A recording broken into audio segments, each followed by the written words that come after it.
강남역 근처 브런치 카페는 주말 오전치고는 조용했습니다.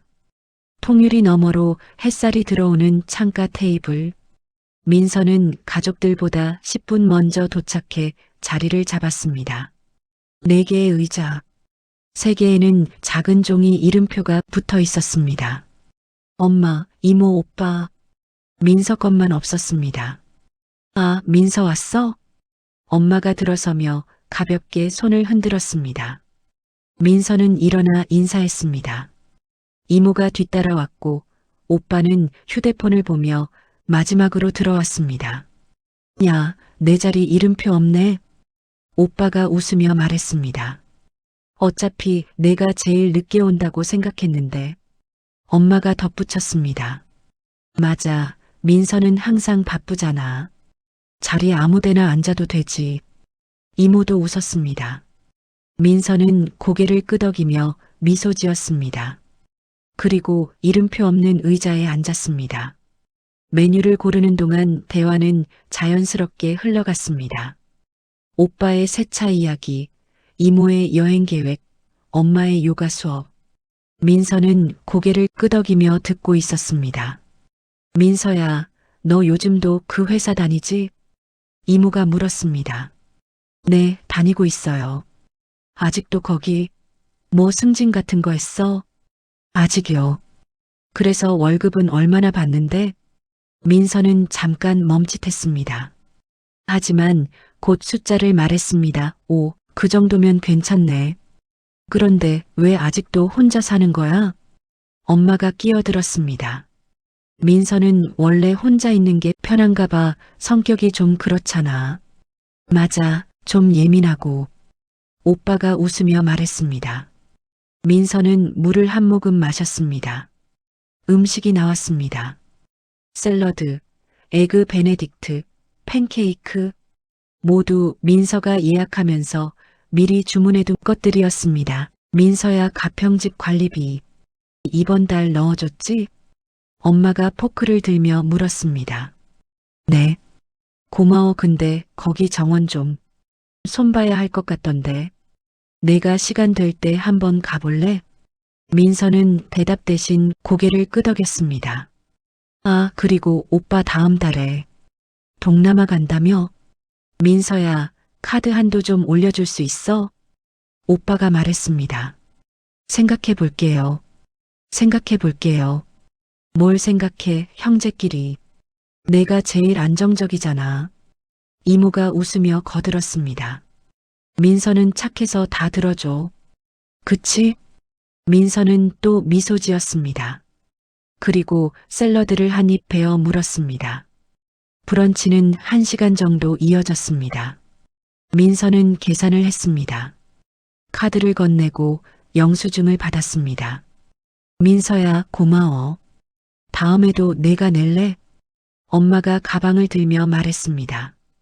그래, 민서가 제일 형편 좋으니까. 오빠가 덧붙였습니다. 민서는 대답하지 않았습니다. 다만 지갑을 가방에 넣으며 천천히 숨을 들이마셨습니다. 카페를 나서며 민서는 뒤를 돌아봤습니다. 창가 테이블이 보였습니다.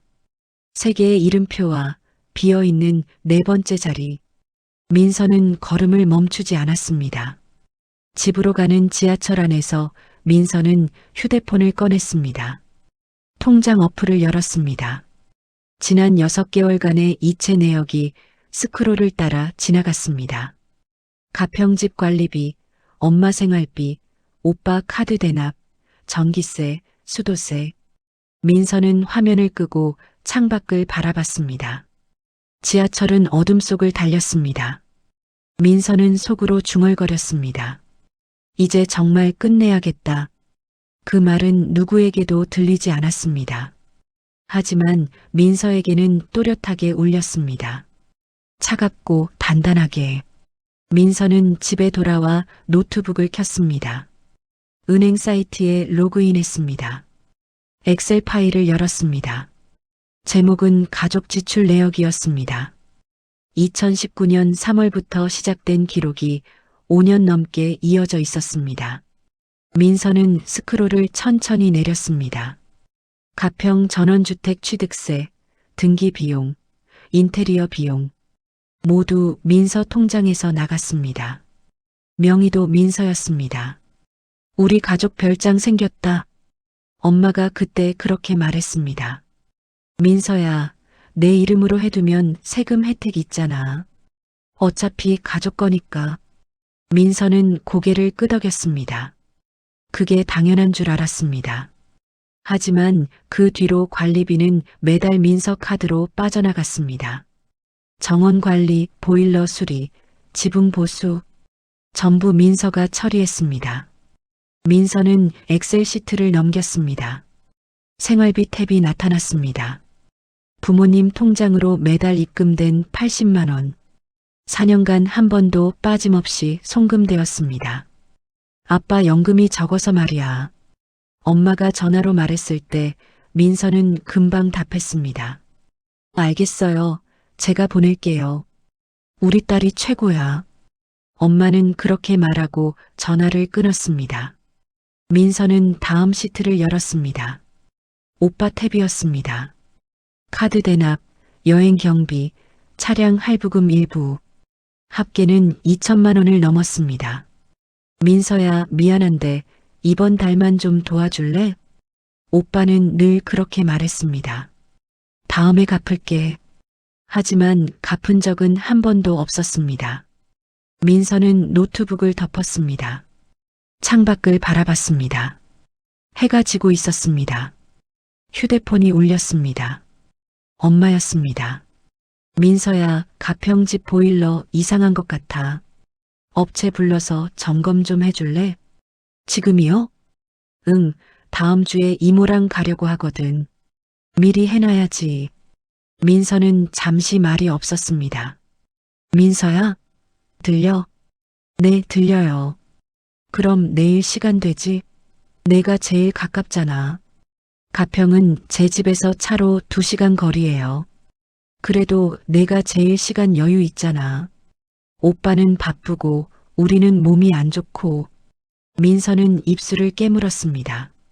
알겠어요. 고마워, 우리 딸. 전화가 끊겼습니다.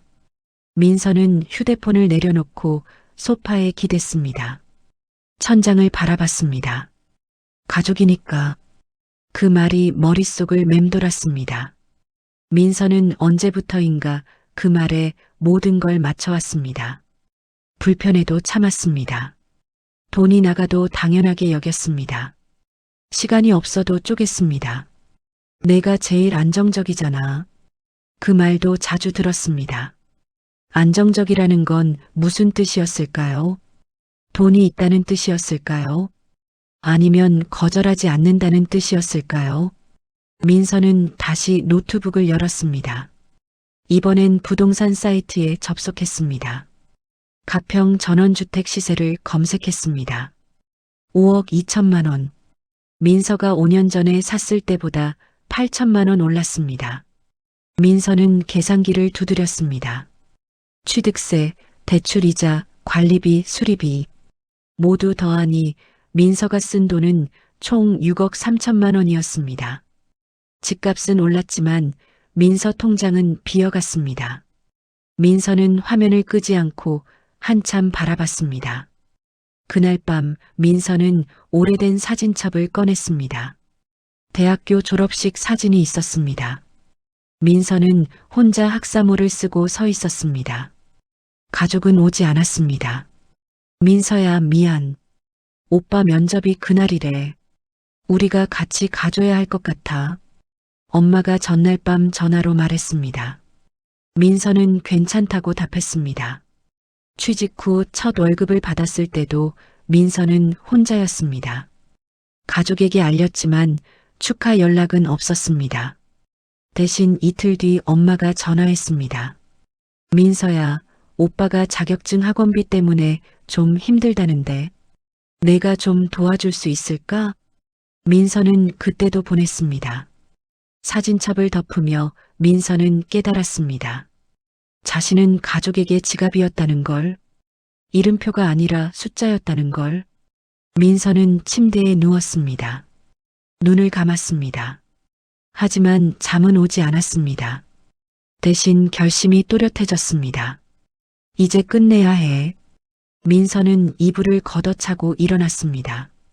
책상 서랍에서 명함 한 장을 꺼냈습니다. 법무법인 율촌 김지연 변호사. 민서는 휴대폰을 들고 메일 앱을 열었습니다. 제목에 상담 요청이라고 적었습니다. 그리고 본문을 적기 시작했습니다. 안녕하세요. 부동산 매각과 금전 정리에 대해 상담받고 싶습니다. 민서는 잠시 멈췄습니다. 그리고 마지막 문장을 추가했습니다. 이제요. 메일을 보냈습니다. 화면이 전송 완료로 바뀌었습니다. 민서는 휴대폰을 내려놓고 창밖을 바라봤습니다. 밤하늘에는 별이 없었습니다. 하지만 민서는 처음으로 숨통이 트이는 기분이었습니다. 김지연 변호사는 이틀 후에 답장을 보냈습니다. 민서는 그 주 금요일 오후 변호사 사무실을 찾았습니다. 가평 전원주택 단독 명의시군요. 변호사는 서류를 넘기며 말했습니다. 네. 가족분들은 알고 계신가요? 매각 의사를. 민서는 고개를 저었습니다. 아직 말 안 했어요. 변호사는 잠시 민서를 바라봤습니다. 그리고 고개를 끄덕였습니다. 알겠습니다. 진행하겠습니다. 민서는 서류에 서명했습니다. 펜을 놓을 때 손이 떨리지 않았습니다. 사무실을 나오며 민서는 멈춰섰습니다. 건물 로비 유리창에 자신의 모습이 비쳤습니다. 민서는 자신을 오래 바라봤습니다. 그날 밤 민서는 책상 앞에 앉았습니다. 노트북을 열고 은행 사이트에 접속했습니다. 첫 번째는 가족 공동 계좌였습니다. 민서 명의로 만들어진 계좌에 엄마, 오빠가 카드를 연결해뒀습니다. 민서는 카드 해지 버튼을 눌렀습니다. 확인 창이 떴습니다. 정말 해지하시겠습니까? 민서는 확인을 눌렀습니다. 두 번째는 자동이체였습니다. 엄마 통장으로 가는 80만 원. 오빠 카드 대납 자동이체. 민서는 하나씩 해지했습니다. 세 번째는 가평집 관리비 자동이체였습니다. 전기, 수도, 인터넷, 정원관리 모두 중단했습니다. 마지막은 가족단체 채팅방이었습니다. 민서는 채팅방을 열었습니다. 가장 최근 메시지는 오빠가 보낸 것이었습니다. 민서야, 카드 한도 올려줬어? 민서는 답장을 쓰지 않았습니다. 대신 알림을 껐습니다. 모든 작업이 끝났습니다. 화면을 끄고 민서는 소파에 앉았습니다. 조용했습니다. 민서는 물을 한 잔 마셨습니다. 그리고 창밖을 바라봤습니다. 아무 일도 일어나지 않았습니다. 일주일이 지났습니다. 엄마에게서 전화가 왔습니다. 민서야, 이번 달 생활비 안 들어왔는데? 네. 왜? 깜빡한 거야? 아니요. 그럼 뭔데? 민서는 잠시 침묵했습니다. 이제 안 보낼 거예요. 전화 너머가 조용해졌습니다. 뭐라고? 생활비 더 이상 안 보낸다고요. 야, 민서야. 장난해? 아니에요. 갑자기 왜 이러는 거야? 민서는 대답하지 않았습니다. 너 요새 스트레스 받았어? 회사에서 무슨 일 있어? 아니요. 그럼 왜 이래? 가족한테 이럴 수 있어? 가족이라서 이래요. 민서는 전화를 끊었습니다. 손이 떨렸습니다. 하지만 후회는 없었습니다. 이틀 뒤 오빠에게서 메시지가 왔습니다. 야, 카드 막혔는데? 뭐야? 민서는 읽고도 답하지 않았습니다. 다시 메시지가 왔습니다. 민서야, 장난 아니야. 나 지금 식당인데 카드 안 돼. 창피하게. 민서는 휴대폰을 뒤집어 놓았습니다. 엄마에게서 연락이 왔습니다. 민서야, 오빠 카드 왜 막은 거야? 당장 풀어줘. 민서는 답장을 보냈습니다. 제 카드예요. 제가 쓸 거예요. 지금 내가 미쳤어? 아니요. 정신 차렸어요. 그 뒤로 단체 채팅방이 폭발했습니다. 민서 진짜 이상해. 요새 왜 저러는 거야? 누가 꼬드긴 거 아니야? 민서는 알림을 끈 채로 그냥 두었습니다. 한 달이 지났습니다. 김지연 변호사에게서 연락이 왔습니다. 가평 전원주택 매수자 나왔습니다. 5억 1천으로 계약 진행할까요? 민서는 답했습니다. 네, 진행해 주세요. 가족분들께 통보는 하실 건가요? 계약 끝나고 할게요. 알겠습니다. 그날 저녁 민서는 가평 집 사진을 마지막으로 봤습니다. 휴대폰 갤러리에 저장된 사진이었습니다. 정원에 장미가 피어 있었습니다. 민서가 심은 장미였습니다. 이제 그 집은 다른 사람 것이 됩니다. 민서는 사진을 삭제했습니다. 그리고 새 메모를 열었습니다. 제목은 정리였습니다. 민서는 적었습니다. 가평집 매각 완료 예정. 생활비 송금 중단. 카드 해지 완료. 자동이체 모두 해지. 마지막 줄을 추가했습니다. 이제 내 삶. 민서는 메모를 저장하고 휴대폰을 내려놓았습니다. 창밖에는 비가 내리고 있었습니다. 민서는 창문을 열었습니다. 빗소리가 들렸습니다. 민서는 눈을 감고 숨을 깊게 들이마셨습니다. 차가운 공기가 폐를 채웠습니다. 민서는 처음으로 자유를 느꼈습니다. 하지만 동시에 두려웠습니다. 이제 뭘 해야 할까요? 가족 없이도 괜찮을까요? 혼자서도 버틸 수 있을까요? 민서는 알 수 없었습니다. 하지만 한 가지는 확실했습니다. 돌아가지 않을 거라는 것. 민서는 창문을 닫았습니다. 불을 껐습니다. 침대에 누웠습니다. 어둠 속에서 민서는 중얼거렸습니다. 이제 시작이야. 그 말은 다짐이었습니다. 그리고 경고였습니다. 자신에게. 가평집 매각이 완료된 날 민서는 가족에게 메시지를 보냈습니다. 가평집 매각했습니다. 5억 1천에 팔렸고 대출 상환 후 남은 금액은 3억 2천입니다. 부모님께 1억 송금했습니다. 나머지는 제가 쓰겠습니다. 전송 버튼을 누르는 순간 심장이 뛰었습니다. 3분 후 엄마에게서 전화가 왔습니다. 민서는 받지 않았습니다. 다시 걸려왔습니다. 민서는 5번째 전화에서 받았습니다. 민서야, 내가 지금 뭐 한 거야? 엄마의 목소리는 떨렸습니다. 말씀드린 대로예요. 우리 가족 집을 내 마음대로 판 거야? 제 명의 집이었어요. 명의가 내 거면 뭐해? 가족이 다 같이 쓰던 건데. 민서는 입술을 깨물었습니다. 그동안 관리비, 수리비 전부 제가 냈어요. 5년간 1억 넘게 들어갔어요. 그래서 그게 내가 마음대로 팔아도 된다는 이유야? 제 돈으로 산 집이니까요. 너 진짜 이기적으로 변했다. 민서는 웃음이 나왔습니다. 제가요? 이기적이요? 그래, 내가 이기적이야. 가족이 뭔지도 모르는 애가 됐어. 가족이 뭔데요? 엄마가 잠시 말을 멈췄습니다. 엄마, 가족이 뭔데요? 민서의 목소리가 높아졌습니다. 5년간 생활비 보내고 오빠 빚 갚아주고 카드 막힐 때마다 메워주고 그게 가족이에요? 민서야, 목소리 낮춰.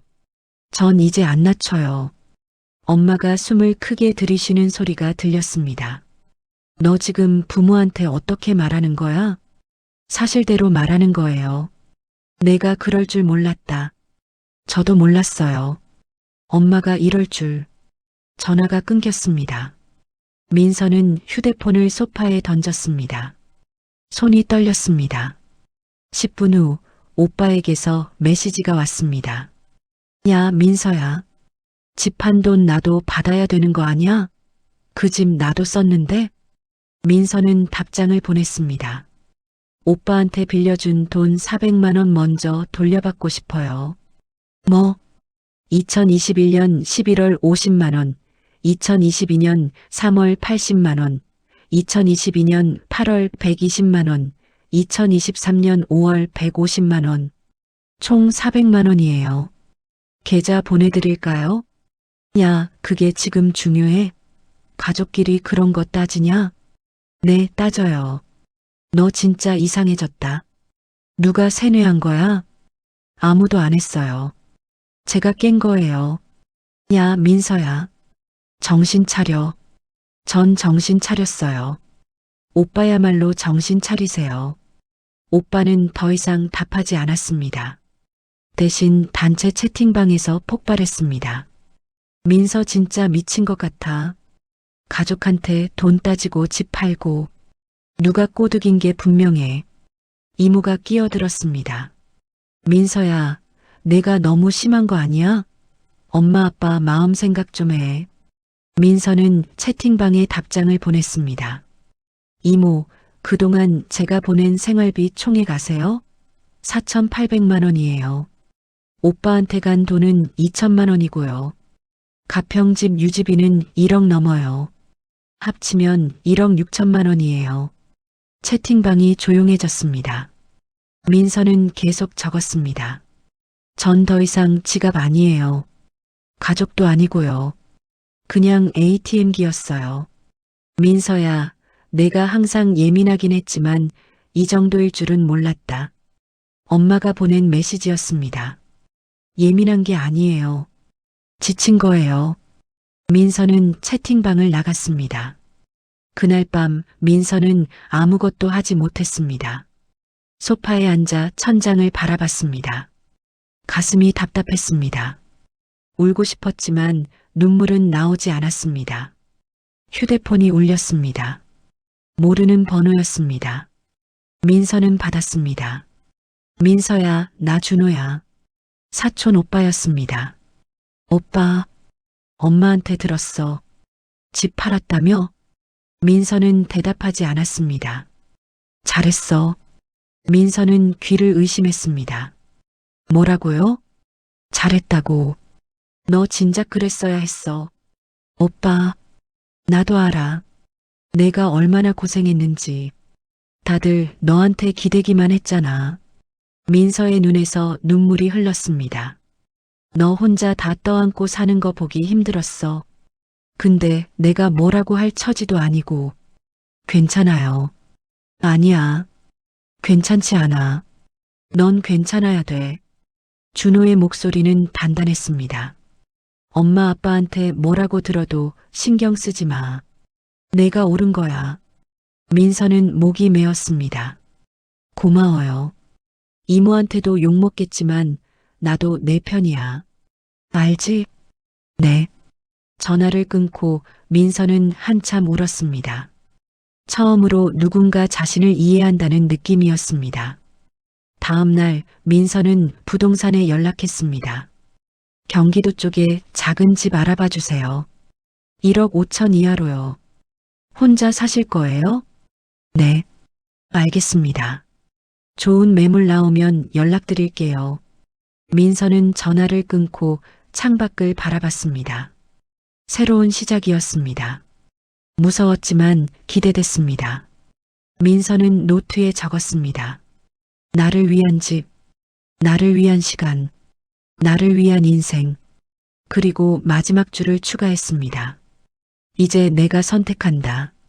민서는 펜을 놓고 미소 지었습니다. 처음으로 진짜 웃는 것 같았습니다. 민서는 경기도 양평에 작은 집을 샀습니다. 방 2개짜리 빌라 1층이었습니다. 마당이 딸려 있었습니다. 이사하는 날 민서는 혼자였습니다. 짐은 많지 않았습니다. 옷, 책, 노트북, 그릇 몇 개. 민서는 마당에 서서 하늘을 올려다봤습니다. 구름이 천천히 흘러갔습니다. 이곳에서는 아무도 민서를 알지 못했습니다. 가족에게서 연락은 끊겼습니다. 단체 채팅방은 나간 채였습니다. 전화도 오지 않았습니다. 처음엔 불안했습니다. 혹시 잘못한 걸까? 너무 심했던 걸까? 하지만 시간이 지나면서 민서는 깨달았습니다. 침묵이 나쁘지 않다는 걸. 오히려 마음이 가벼워졌습니다. 민서는 매일 아침 6시에 일어났습니다. 마당에 나가 식물에 물을 주었습니다. 토마토, 바질, 상추. 민서가 직접 심은 것들이었습니다. 커피를 내려 마시며 창밖을 바라봤습니다. 새소리가 들렸습니다. 민서는 요리를 시작했습니다. 유튜브를 보며 파스타를 만들었습니다. 처음엔 실패했습니다. 면이 퍼지고 소스가 짰습니다. 하지만 민서는 다시 시도했습니다. 두 번째는 조금 나았습니다. 세 번째는 맛있었습니다. 민서는 혼자 식탁에 앉아 먹었습니다. 조용했습니다. 하지만 외롭지 않았습니다. 주말에는 책을 읽었습니다. 서점에서 산 소설들이었습니다. 민서는 소파에 누워 한 장씩 넘겼습니다. 오후에는 산책을 나갔습니다. 집 근처에 작은 호수가 있었습니다. 민서는 벤치에 앉아 물을 바라봤습니다. 바람이 불었습니다. 나뭇잎이 흔들렸습니다. 민서는 눈을 감았습니다. 이 순간이 좋았습니다. 한 달이 지났습니다. 준호 오빠에게서 메시지가 왔습니다. 민서야, 요즘 어때? 민서는 답장을 보냈습니다. 괜찮아요. 오빠는요? 나도 괜찮아. 너 생각 많이 했어. 고마워요. 이모한테 들었는데 다들 아직도 내 얘기해. 민서는 잠시 멈췄습니다. 뭐라고 하던가요? 내가 너무했다고. 근데 나는 생각 달라. 네. 너 혼자 너무 오래 버텼어. 무너질 만도 한데 끝까지 견뎠잖아. 민서는 화면을 바라봤습니다. 나 이해해. 그 세 글자가 민서 가슴에 박혔습니다. 고마워요, 오빠. 나중에 놀러 가도 돼? 언제든지요. 준호는 웃는 이모티콘을 보냈습니다. 민서도 웃었습니다. 어느 날 저녁 민서는 오래된 일기장을 꺼냈습니다. 대학 시절 쓰던 것이었습니다. 첫 페이지를 펼쳤습니다. 나는 착한 딸이 되고 싶다. 그 문장을 보며 민서는 쓸쓸하게 웃었습니다. 민서는 펜을 들었습니다. 새 페이지에 적었습니다. 나는 나로 살고 싶다. 그리고 덧붙였습니다. 착하지 않아도 괜찮다. 거절해도 괜찮다. 혼자여도 괜찮다. 민서는 일기장을 덮었습니다. 창밖에는 별이 보였습니다. 민서는 마당으로 나갔습니다. 의자에 앉아 하늘을 올려다봤습니다. 바람이 불었습니다. 차가웠지만 상쾌했습니다. 민서는 생각했습니다. 가족은 사랑이어야 한다고. 거래가 아니라 존중이어야 한다고. 민서는 더 이상 그들의 지갑이 아니었습니다. 더 이상 이름표 없는 의자에 앉지 않았습니다. 이제 민서는 민서였습니다. 다음 날 민서는 노트북을 열었습니다. 블로그를 시작하기로 했습니다. 제목은 멈출 권리였습니다. 첫 글을 적었습니다. 당신도 멈출 권리가 있습니다. 가족이라는 이름으로 소모되지 않을 권리, 거절할 권리, 떠날 권리. 당신은 누군가의 지갑이 아닙니다. 누군가의 의무도 아닙니다. 당신은 당신입니다. 그것만으로 충분합니다. 민서는 글을 발행했습니다. 그리고 창밖을 바라봤습니다. 해가 지고 있었습니다. 하늘은 주황빛으로 물들었습니다. 민서는 미소 지었습니다. 이제 시작이었습니다. 민서만의 인생이. 마당에 토마토가 빨갛게 익어가고 있었습니다. 민서가 심은 것들이 자라고 있었습니다. 민서는 물뿌리개를 들고 나갔습니다. 하나하나 정성스럽게 물을 주었습니다. 그리고 중얼거렸습니다. 잘 자라고 있어. 그 말은 식물에게도 민서 자신에게도 하는 말이었습니다. 밤이 되었습니다. 민서는 침대에 누워 눈을 감았습니다. 내일은 또 어떤 하루일까요? 민서는 알 수 없었습니다. 하지만 두렵지 않았습니다. 이제 민서는 혼자가 아니었습니다. 민서에겐 민서가 있었습니다. 그것으로 충분했습니다. 민서는 잠들었습니다. 꿈속에서 민서는 웃고 있었습니다. 진짜 웃음이었습니다.